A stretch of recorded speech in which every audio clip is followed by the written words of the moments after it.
دے دیا آپ نے چاکلیٹ سب کو؟ اس کو دیا اپنے بھائی کے لیے؟ نہیں دیا؟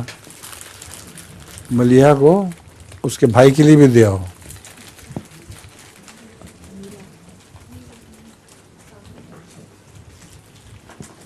ہاں جی، اب کون ہے؟ سوال آپ کا ہے؟ جی فرمائیے۔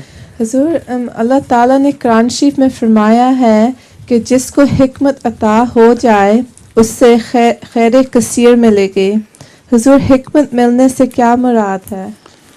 یہ جتنے بھی سائنسز ہیں یہ حکمت ہیں، اور جو بھی سائنسدان ملک ہیں وہ بہت زیادہ امیر ہیں ان ملکوں سے جہاں سائنس کا علم کم ہے، تو حکمت ہی کے نتیجے میں ساری دولت ملتی ہے۔